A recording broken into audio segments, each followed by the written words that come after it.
Welcome to another episode of Culinary School Stories, the bi-weekly podcast that is dedicated to sharing the stories of people around the globe whose lives have been influenced, impacted, touched, and or enriched, for good or for bad, from their culinary school experience. Hi, my name is Colin Roche, and I'm your host. Thanks for joining us today. You are an important part of this show, where we ask the question, what's your culinary school story?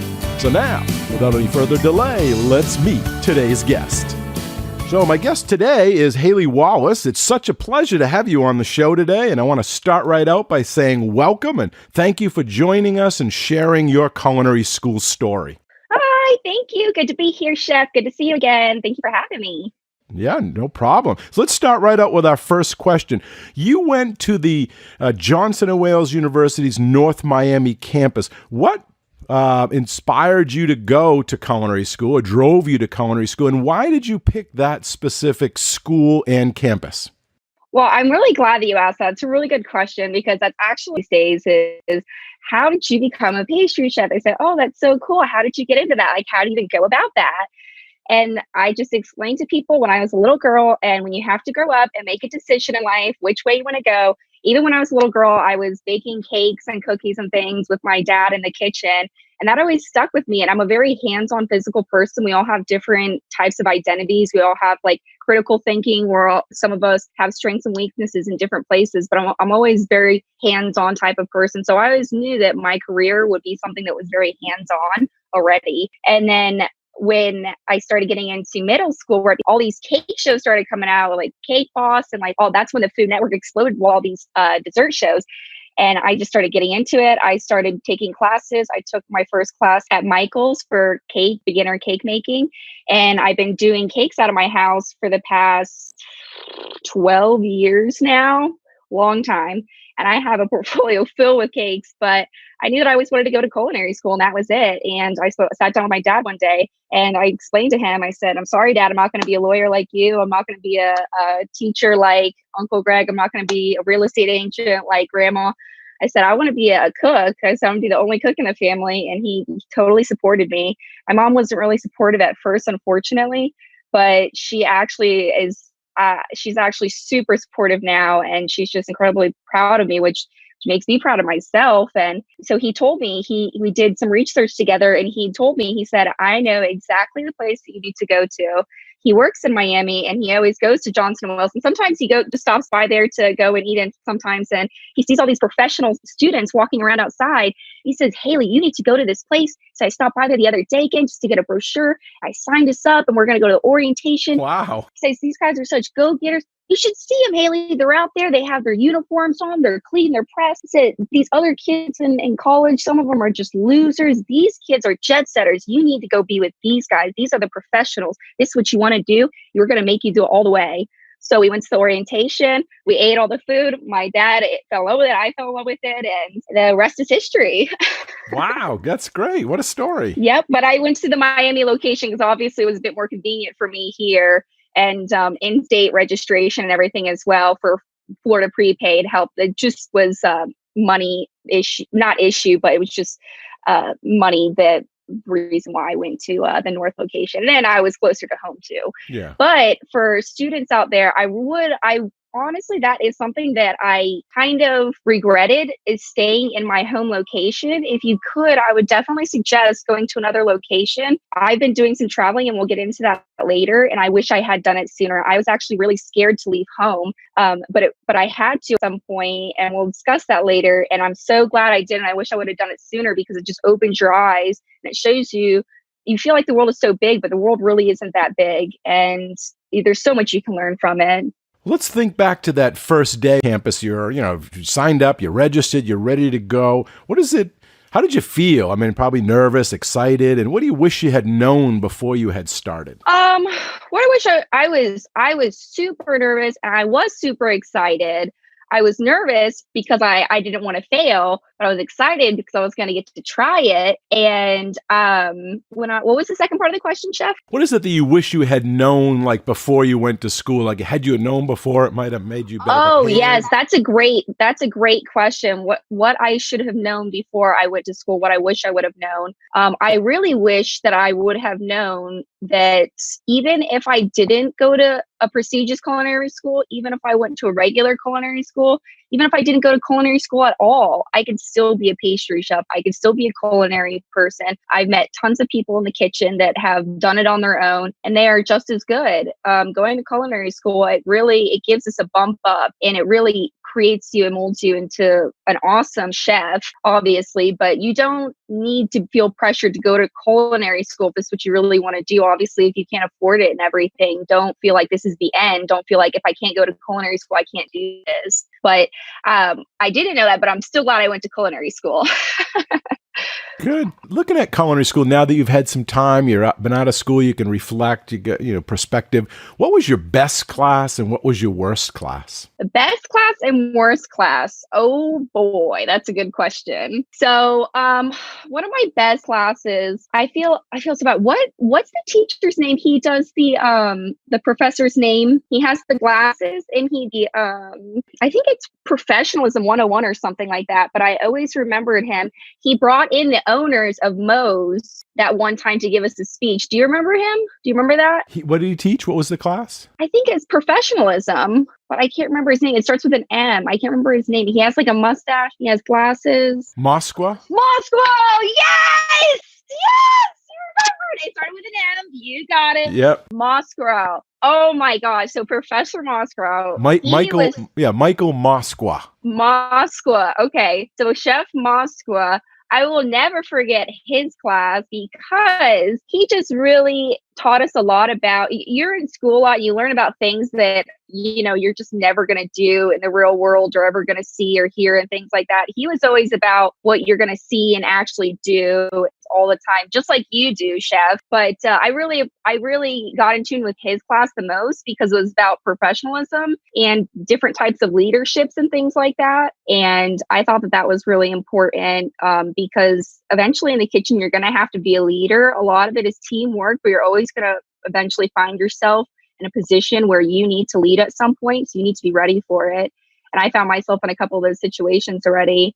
And he brought in the owners of Moe's to give us a speech. And we talked about leadership and professionalism with him and everything. And it seemed very real and tangible. Like he was here. He's a success story. He graduated from Johnson & Wales. He's been through the same thing as us. And he's here with a success story. And, I feel like he really cared about it, just like you do, and going, past certain things to make sure the students get the point. I really appreciated that. And I feel like one of my worst classes was that I actually learned a lot from, not at the time, but afterwards, was I feel like one of the, what was his name? Chef Cobstick. Tall pastry baking instructor. Oh no, I'm thinking of that he has a European. He has the bald head and the glasses. Older gentleman. Let's see. Yeah. Skufka or Skufka. Skufka. Okay, so one of my, a more unfortunate class that I didn't do so well in was in Chef Skufka's class. I did take viennoiserie with him. I felt like not only was that I knew it was going to be a really hard class for me. I knew it was going to be hard for me, but at the same time, he was a really tough professor, which isn't bad. Everybody has their different ways about going things, but I just didn't take so well to it. And I just felt so discouraged all the time about myself, but I didn't get very good grades in that class. And that was the only class that I really didn't get a good grade in. That really bothered me. But, I really appreciated that he was trying to be hard on me and prep me for the real world, because if they would have sat there and done sunshine and rainbow sprinkles the whole time, we just would not have been prepared, and in the real world, chefs are kind of, some chefs are pretty brutal, but some chefs are sprinkles and rainbows. But, he really prepared me for it. And I really appreciate that. I didn't at the time, but I'm like, wow, he's just trying to push me and make me realize things that I wasn't at the time. And I really appreciated that though. And honestly, in the end, it's not about the grade, it's what you learned out of it. It's more important. So even though I didn't get a good grade, I learned the most from it. How about that? Yeah, well, that's a good. And looking back, Yeah. what is one common myth about the profession or culinary school or our industry or our kitchens that you want to debunk? That's just not true. The people think it. Oh, that's so funny. Oh, there's so many. I think a great common one that I hear all the time is, aren't you guys just a bunch of alcoholics? And the answer is sometimes some of them, but no, we're not all alcoholics, and we don't just get wasted on the job and go straight to the bar after work. Obviously, you don't have to be a chef to do that. I know some people that actually do that, but no, we have our stuff together. I work with a lot of professional people, and it's not a mess. We're not a mess.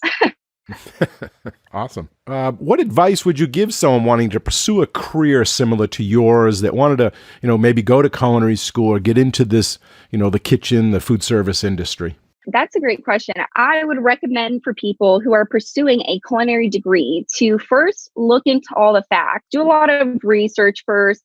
Then I would recommend you don't even have to have a job, maybe just do some volunteer work with a local bakery or a kitchen or restaurant somewhere. If you're old enough to get a serving position, I would absolutely do that, because that puts you in the spot where you can see the front and the back of the house, see if it's somewhere you want to be, see the dynamics of it, and just decide if you want to do that before you spend a lot of time, effort, and money and emotion into this lifelong career. What's some ups and downs that students will experience? Oh, yeah. Well, a lot of ups you guys will experience is those few little rare moments when your cookie comes out just right after a whole week of mess and trials and failures. That's always a good feeling. But some downs you'll experience is, you're failing your grade, your tests, you're failing your lab exams, and it's just not looking so good for you. I wouldn't get discouraged at all, because I was never a very successful student. I'll admit it, I was very mediocre. I got really down on myself, and I wasn't getting good grades and everything, but I always had fun in the kitchen still. I never stopped having fun. I never stopped loving it, but I felt like it was a reflection on me, because we were in this very formal setting and you're getting tested every other day. And I just looked at myself and I said, maybe this isn't for me. Maybe I'm just not cut out. Everybody's doing so well here. I just don't understand, what I'm doing wrong. But that's not the case. I finished culinary school and I haven't had a problem in the kitchen. I feel like it's just sometimes people aren't good with academic things. That's all. I don't feel like I'm good with academic settings, but it's definitely a down, and I would not put yourself down about it. I would just keep going, get your degree, and get out there and just prove what you can do. So you think that culinary school, or did you find it harder than you thought it was going to be when you first started? Oh, absolutely. Absolutely. I thought it was going to be so easy. I'm like, oh, we're going to go in here. We're going to be baking all day. We're going to be eating like stuff all the time. We're going to be dining and, having a little class where you set up and put down stuff. But it's very strict. It's very regimented, and it's great because that's the way we need to be. But it's not what I expected at all. I didn't expect it to be that way, but I'm glad that it was. It really prepared me for the real world and professionalism. But I thought it was a lot harder than I thought it was going to be. Absolutely. With the classes and everything, you have to take nutrition classes, you have to take food and beverage management classes, you have to know the math and the professionalism, everything. There's a lot that goes into it. Sure. What about the industry? Now that you got out and they trained you in culinary school and you pastry and you're out there taking your first or second job, one, do you think you were prepared for what was out there? And two, what was the good and the bad about being out there? Is there anything shocking to you? Like, wow, I wasn't prepared for this. Yeah, absolutely. It was quite a shock, honestly. So I had gotten my first internship job. You have to get an internship in order to complete your degree from Johnson & Wales. My first internship was at the Four Seasons in West Palm Beach. And I had gotten my first job there as an intern, but I thought I was going to be doing pastry, and they said, "Oh, well, this is a program here. We have you for baking and pastry." I said, "Okay, cool. I get to learn both." So the first 2 months of my actual career, I was a midnight baker from 12 at night to 9 o'clock in the morning. Wow. And I got my first taste of the real kitchen at that point when on Thanksgiving, I had to sleep all day. I couldn't party with the family because I had to work that night and that morning. On Christmas and New Year's, on New Year's, it was especially realizing because I went to go type in my punch in my key, clocking in. And it's like 3, 2, 1. Everybody's excited and partying. Woo, it's midnight. I'm like, I'm clocking in. Everybody's doing a toast and they're like, all right, let's go out and party. Everybody leaves the kitchen. I'm totally by myself on New Year's night. You're starting work. I'm like just starting work. I just woke up. I'm like, this is crazy. But I'm so glad that I got the experience to do that. But then after 2 months of that 3-month internship, I did 1 month of pastry. And I learned a lot from it. And on this subject, I really would recommend students. I did my internship here in my hometown. I really would recommend students to go to another state, even another country if you can. This is the best time to go to another country, and not right now because of the COVID thing, but go to another country, do your internship, learn about the world, learn about different cultural cuisines. That is a huge thing that you're going to be expected to know in the future is culture in the cuisines, not just but how, like where it's from, how to use it, things like that. And it really will open up your mind to things. I did it here in my hometown and I don't regret it, but I just really would recommend other students to look into going further with their career. It'll take you further. It really will. Good. And were you accepted when you went into the industry being a culinary grad? Was there any pushback like, oh, you went to school or hard knocks or being a female as opposed to a male or is anything like that? Oh, well, it's you mentioned that because when I got into Four Seasons, I was an intern there, so that wasn't my technical first job. I actually right after that I went and started writing Breakers, and it's a 5-star resort. So there was never any pushback there, but I have definitely worked in 2 different kitchen situations where you could definitely tell and know that the women were put in their place and it was the men's word above the woman's. That has happened a couple of times and I don't really put up with that. So, you just got to go on to the next one. You can't allow that to happen to you, but it definitely does happen in the kitchen. Unfortunately, those places, they're not very professional. You don't want to be there anyways. You know what I mean? If that's happening, it's not professional. It's not what you want to do anyways. Did you live on campus when you were there? I lived in Flamingo Hall. I lived inside of the Johnson & Wales building, academic building. So I was always on site. And that's actually something I would really recommend to the students is to stay on site, because it really helps you to not only be time oriented, being able to make your classes and the convenience of going to the library and having a sit down and having some privacy time is right down the hall. It's also it's also financially, I feel like a little bit better. I don't know, in my situation, I had a lot of friends who did live off property. They had to have a job to pay for that.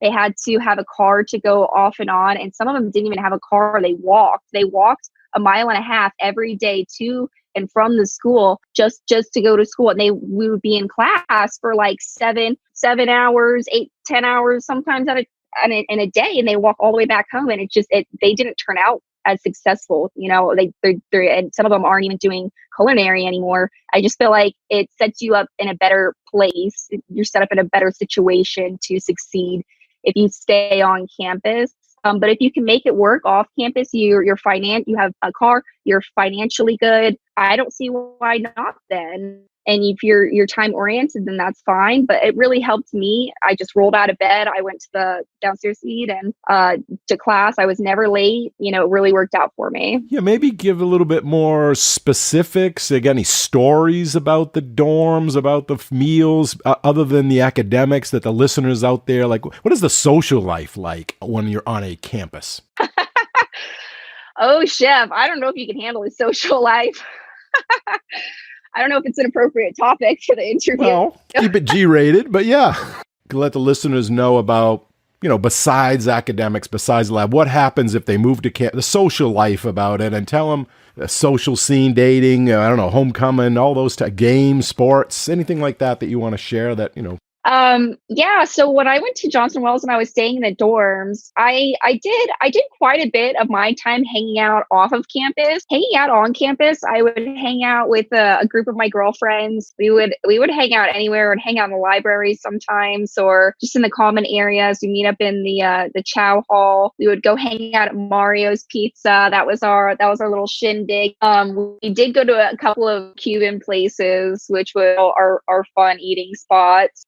My roommate, she was in the criminal program, and she was really smart. She knew what she was doing, and she was a go-getter. She was younger than me. I think she was 2 years younger than me, but she always really helped me. She dragged me into the library and helped make me do my work. And when she went, so it really helped having somebody else there that was a pretty jet setter to get me motivated as well. Because I felt like if I was by myself, I wouldn't have done it.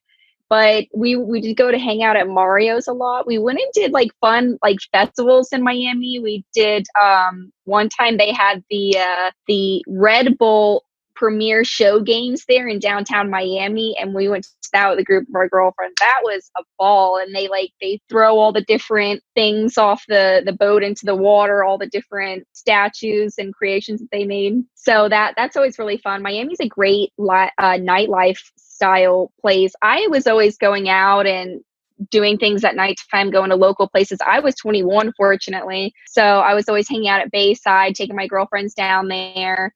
Nothing too crazy or eventful really happened in school. It was just pretty basic. I just hung out a lot. I went home a lot on the weekends because I lived in West Palm, which is only an hour's drive. So I wasn't really there too much on the weekend. But yeah, I really enjoyed my time on campus. Great. So now that you have some perspective, you've been out of school for a while, been out in the industry, would you do it all again? Would the cost, the time, everything that you went through, was culinary school worth it? There's definitely a couple times where I doubted myself, but now where I'm at in life, I definitely do not regret it. I'm so glad that I went. It did, cost quite a bit of money, but I don't regret that. Money you'll get back in the end, but your education is forever. Nobody can ever take that away from you. And no, I don't regret that at all. As we near the end of our chat and the wrap up here, what advice or what would you like to leave the listeners with? What advice, what knowledge, what piece of inspiration would you tell them? Okay. So students, I am so happy I could talk to you. I'm talking to me right now. I wish I would have been talking to me. So listen, please take this to heart because these are real things. Don't get comfortable where you're at. As soon as you start getting comfortable, it's not good. You get stuck. You're not building up your levels. You're not going to the next step. Just keep trying to find that next level. As soon as you get comfortable, keep going. Good. You got comfortable. Keep going. Don't stay comfortable because it just it doesn't allow you to grow. You got to be like the lobster, shed your shell, then get out there and be bigger. It's not necessarily, some of the times it's not about what you know, it's about who you know. Sometimes really try and get out there. You have to be a jet setter at all times. You never know who's watching. I got the job right now. I'm a head pastry chef at Tanzy Restaurant in Boca Raton. I got that from one of the servers I work with. They just recommended me. I needed a pastry chef. She said, hey, I know this awesome girl who would love to come work for you maybe. And they hit me up and the rest is history. And I love it there. You never know. You always on your toes. You never know who's good. Don't just be good around the chefs. Be good to everybody. Be good to everybody around you. Treat everybody the same way. And if you are in a bad mood, if you don't feel good that day and if you're cooking something or if you're trying to manage an operation, maybe take a second to walk away from it and come back If you're managing something, if you're cooking something, it's going to turn out bad. You're cooking something, if you feel like garbage, it's going to turn out like garbage. If you feel amazing, it's going to turn out amazing. Trust me, you're going to be able to taste it in the end. And culinary is about connecting with people. Not a lot of people know this and think about this, but when you eat somebody else's food, you are now connected to them. I am nurturing your body with this soulful food that I have made for your enjoyment. It's a very addictive thing. Dress and act professional always. That's one of the biggest things I took away from Johnson & Wales. As you can see, I'm wearing my uniform. I have my handy dandy pen and marker and thermometer. It's not a joke. The chefs actually make you use this in a real life kitchen. It's not just a part of the uniform. You have to use this all the time. And when you don't have it, you look bad. So please always act and dress professional. And along those lines, I really would like to talk about tattoos, guys. I know chefs especially love getting tatted up. That's awesome. I'm all about expression on your body, but just be aware that if you go into a job in the future, you're really trying to get a serious job that's really high paying, they're probably not going to tattoos all over your fingers and on your neck and a little teardrop on your face. You know, that's cool. Maybe just get it in a place that's hidden. I cannot tell you how many times I've had girlfriends and guys of mine who have been so excited to say, oh my God, I just got this opportunity to get this interview at this place, it's major club. They're going to pay me like $22 an hour. Like, they didn't get it because they had a tatted finger. Be aware of those things, guys. If you're going to get one, and be aware of the professional aspect of it, and just keep that in mind. And when you're in the kitchen, make yourself valuable. Put your strengths out there. And if you have a weakness, if you make something and it turns out bad and you're just mortified about it, you never want to make it again, keep making it. It will turn out better. Just because you didn't know how to do that one time, you just keep doing it until you get the best at it. I had a situation happen one time when I was working at the Breakers. I fudged up and underbaked 22 gigantic deep dish key lime pies that we made in an 80-quart mixer, and it took an hour for 2 people to produce, and I fudged it up. And you know what? You know who did key lime pies for the rest of the year? This girl right here, because I got good at it. And I said, no, what? I messed up that one time. I'm going to be so good at it. I'm going to be the go key lime 2 girl. Okay. And I really was. And they're like, hey, you know, Halie, she'll figure it out. Figure it out, guys. Don't walk away from it. You know, guys, in the kitchen, work hard. You got to keep climbing that ladder to success, because you can't climb the ladder to success with your hands in your pocket. There's no way around hard work. And in the kitchen, if you're a manager in your hospitality, anything, front of the house, back of the house, dishwasher, I don't care what you are, it's going to be hard work. There's no way around it. You guys can't be slacking. Every day you go in there with the same ambition, same smile on your face. You have to be a jet setter attitude at all times. It's not just enough to say, okay, all right, I got it over with. It's Monday and I got through it. Now I can be crappy for the rest of the week. No, it's every day. You never know who's watching. You never know who's going to give you an opportunity. So just be on your toes, guys. And also, the last thing I wanted to talk about is drug, alcohol abuse, sexual harassment, bullying in the kitchen. These are all actually types of inappropriate behavior I have seen in the kitchen. I have seen drinking in the kitchen. I've seen drinking outside of the kitchen that's just deteriorated people, some drug and alcohol abuse. It's okay to reach out there and get help. It's okay to talk to people about it. You're not alone. We're all in this together. The culinary community is a family. It is a community. So don't be afraid to reach for help. Along those lines, reaching for help, sexual harassment, I've experienced plenty of times in the kitchen. I've experienced it to the point where it was coming from the head executive chef, who was married, and he was trying to force me to meet him outside of work. And I did. I did, because I was so scared. I had just come out of school. I didn't know what to think or what to say. I didn't want to tell anybody. He's the executive chef. He's got a family. This looks so bad on me. I would be so embarrassed. And job offered to come work at a club. I was gone for 3 months. I came back and he was fired, and things worked out in the end because they found out, I guess, he was doing it to other people. But listen, if somebody is getting sexually harassed, there was other people there that saw this happening, and they allowed it to happen because they were scared of saying something too.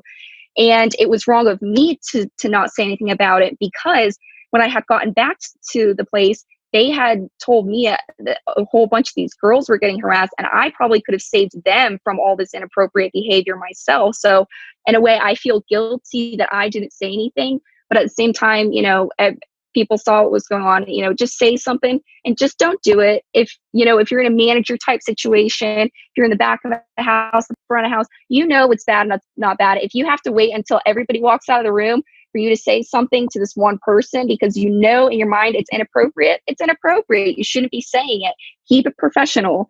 And bullying is just not accepted. I've seen people ostracize. It hasn't happened to me, thank God.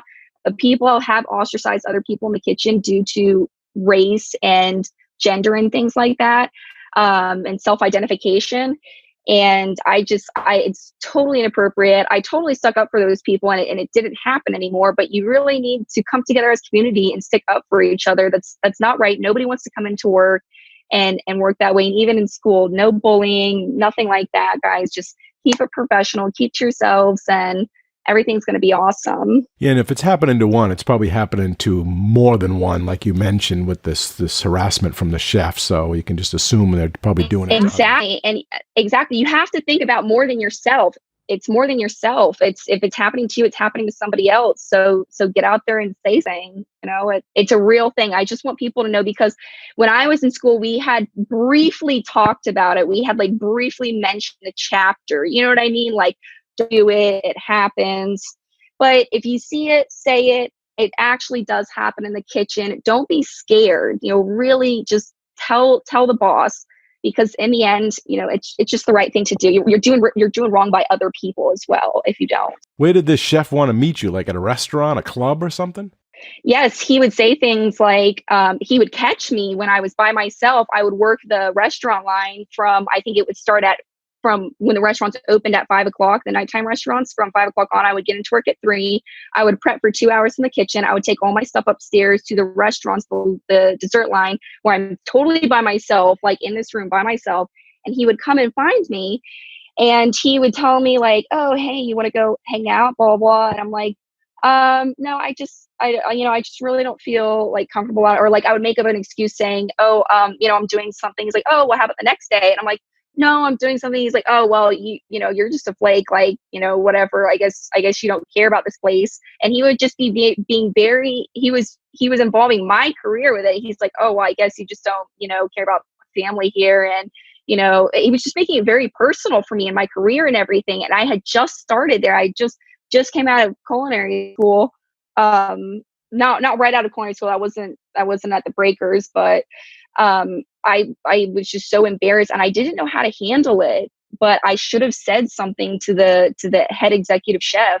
And when I did leave for that period of time, I was so scared to go to my corporate executive pastry chef and tell him that I wanted to leave for 3 months and come back because I got a seasonal job. And I went straight to the culinary executive chef, and he had found me in the kitchen by myself and just reamed me out saying, how dare you go behind my back and talk to the other chef about you leaving? Yeah, you were never good anyways, and saying personal things to bring me down. And I was just totally shocked and took back by it. But I knew that it was wrong. I knew it was inappropriate. And I knew in my heart, I talked to the other chef. I said, chef, I love working here. I got another job. I would love to come back. Always keep it good with the chefs, because, you always want to be able to come back if you want to. And he said, absolutely, you go, you have fun, you're young, wild, and free, go have fun and come back. And I knew that when I came back that the chef would be gone, or I told myself in my heart, if the chef isn't gone at the time, I will have that conversation with HR. I will be sitting down and doing the right thing. But fortunately, he did get let go before I started back there again. But it was just very shocking for me, and I didn't know how to handle it. And he was very personal about it. He was texting me all the time. And it's just, if he's texting all the time, it's just wrong to have those conversations and things like that, and for them to be pressuring you to make you feel a certain way. And if you know what's wrong in your heart and you get that gut feeling, say something. And he was your supervisor too, right? He was your immediate supervisor? He was the executive pastry chef of the resort. Wow. Yeah. So it was very intimidating. And then to come back and belittle you because you went around him to go talk to the And the whole thing was, I was so terrified to sit down in a private room with him and have a conversation because of the way to me, I was so I was just so scared to have a conversation with him and sit down with him in privacy like a normal human being would do, because he was just so disgusting. And that's why I went to the other chef. And I never, even after he said all those nasty things to me, I never even threw it back in my face and said, well, I actually inappropriate about talking to you. I felt really uncomfortable about it and felt like it was inappropriate. But I never said that. I let him have his piece and I left and I did my thing, and I'm so glad I did. And I came back and it was just great after that. It was awesome. It's good that he's gone. He kept it verbal though. He didn't do anything physical. He never touched you or anything, hit you or put his hand on you. No, he never touched me or like tried to grope on me or like do anything passive ever. I heard a couple of times that he did with other females, that he would, go by them really closely when there was plenty of space to get by. That never happened to me, but that does happen in the kitchen. Even if that does happen, say something. That's inappropriate. That's not cool. Even if it's something small, he's probably doing that to a lot of other people. Those small little things, if he gets rid of those small things get bigger, and he goes bigger and bigger, and see how much he can get away with. Yeah, it's horrible. Yeah, it's not acceptable anywhere in any business, and it definitely has to be put in its place and stopped immediately, because those people don't belong. Absolutely.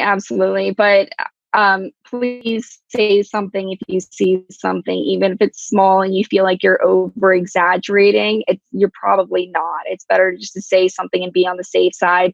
Then they can sit down and have a conversation with them and see what's going on and look and open an investigation. But it doesn't always happen. I don't want to scare anybody, but I just want you guys to be prepared for the real world. That's all. Yep. It's not only not acceptable, it's illegal. Yeah.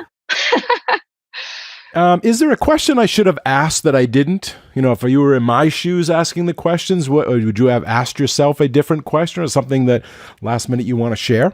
Absolutely. I would really like to go over my big downfall in my career and how I came out of that. Sure. That's pretty much the last thing that I can think of.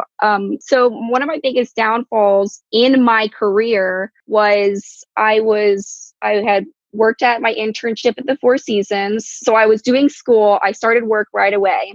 As soon as I was done with the internship, the next week I was done with my internship, I started at the Breakers right away. I worked at the Breakers for a year. I went to the Eau Resort for 1 year. I went for 3 months to Michigan to do a job, and I came back. I worked there for another year and a half at the Eau Resort. And when I was there, I felt like all of a sudden I just got really discouraged. And I felt really fatigued. I felt really down about myself. And I kind of felt like I was getting to some depression maybe.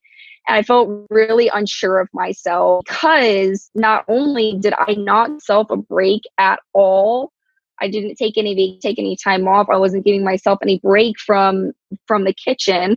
But I just felt like maybe I wasn't as good as other people. And I just felt like I was just so ready to make all this money. And I was just working so hard, working my butt off. And I'm just making what I'm making. I just want to make more money. I'm getting itchy kid. I want more. So I actually quit the O, and I started working as a server at Houston's in Boca at Houston's. And I worked as a server, cocktail hostess, bar back, everything you can think of in the front of the house, I did. I worked there for about a year.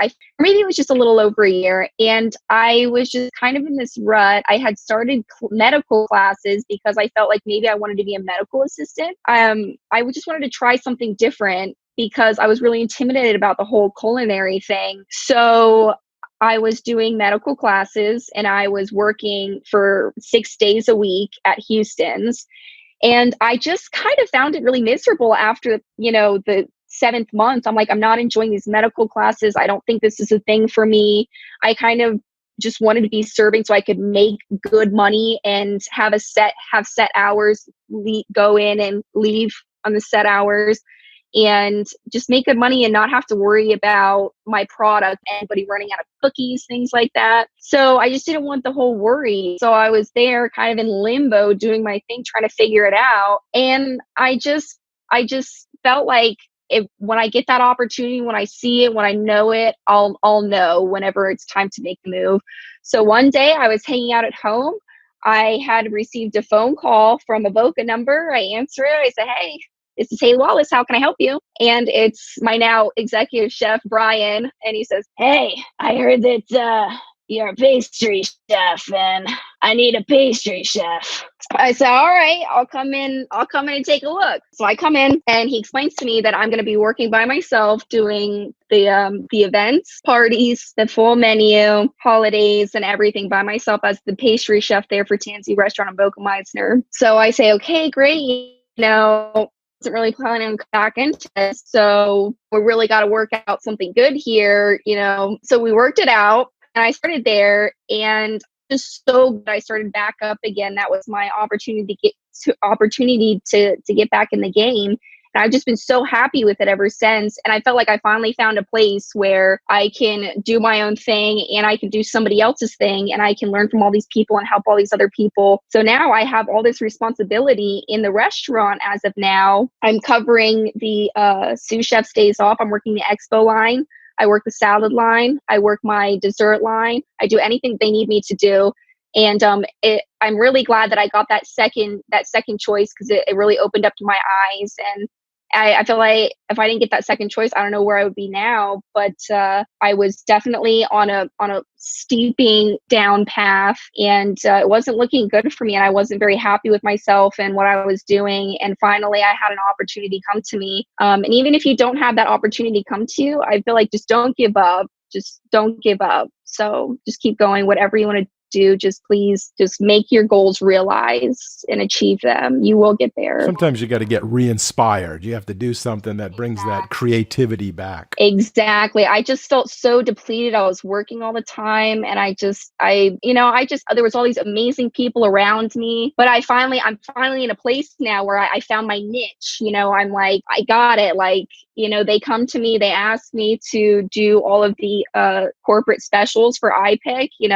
They say, "Hey, we need to involve M&Ms, make a dessert with M&Ms, make a dessert with M&Ms. And it goes out to all the iPicks in America. It's a really cool job that I have now. They use me all the time. And yeah, just don't give up, guys. Even if you're feeling burnt out of the kitchen, maybe just take a break and step back and see if that's something that, you want to keep pursuing. But I would not keep killing yourself in the kitchen if that's what's going on. So what's next for you? What's next for Chef Halie Wallace? Oh man, that's a good question. Well, I had just gotten back from South Dakota in December. That was just a couple of months ago. That was a blast. I've never been hunting before then. I've never even been to the West before then. I went to Mount Rushmore. I went to stay in Deadwood down there. It was really beautiful. And the same thing as in Michigan and there. I got the opportunity. I was called for to do this opportunity because people heard about me. They pay for everything. They pay for my flight out there. They pay for my bed, my food, my transportation, my everything. You just go and work and have an awesome time and learn a whole bunch of stuff and get paid. And so I just got back from that. I was back at TNC before the whole coronavirus started, but I will be going back there. And for the next step, I just have to wait and see what that is, because I'm always willing to accept an opportunity to do something totally different. I'm always doing something totally different than what I did before. And I just want to keep going on that route, because I was in hotels, clubs, restaurants, catering, personal hotel clubs. I was just kind of doing it all. And I like to keep that rhythm, because as soon as I get comfortable, I'm going to need to get going. That's it. Like, I need to keep moving on. And I don't just go and do the same things. You're just going to do the same thing. Go and do something totally different and see what's out there and see, oh my God, this is what I like doing. I never knew I would like working in a single restaurant. I was used to working in room dining, 5 different restaurants, weddings every day, and now I found my niche in the restaurant. And after this, I'm going to try something different eventually. So we're going to have to see what that is. Well, that's just about all the time we have for this episode. And I want to first thank you, Halie Wallace, for coming on the show today and sharing your culinary school story with all of us. We really appreciate your time, your insights, and your honesty. Oh, thank you so much, Jeff. It was so good to see you again. I really hope that you guys take this to heart. A lot of the things that the professors say are going to happen. Some of the things they say won't happen. You need to be prepared and keep your eyes open. be a jet setter at all times. You never know who's watching. Always dress, be professional in yourself, and always follow your heart. And I hope that I wish you guys great fortune and success in the future. Good luck. Okay, thanks again. I really enjoyed our chat. Bye now. See you, Chef. Thanks. And a big thanks and appreciation also goes out to all of you, the listeners. We hope you enjoy the show and this episode. You all are a big part of this show, so please let us know what you think. Your comments are always welcome, and they help us in making the best show possible. You can email them to culinaryschoolstories@gmail.com. That's culinaryschoolstories@gmail.com. Or even leave us a voicemail at area code 207-835-1275. That's area code 207-835-1275. And if you like the show, we have a big ask of all of you, and that is to share the podcast with everyone you know and to give us a positive rating and review on Apple Podcasts. Okay, until our next Culinary School Story, take care and be well. Bye-bye. Culinary School Stories is a proud member of the Food Media Network. Take care and be well. Bye-bye. Culinary School Stories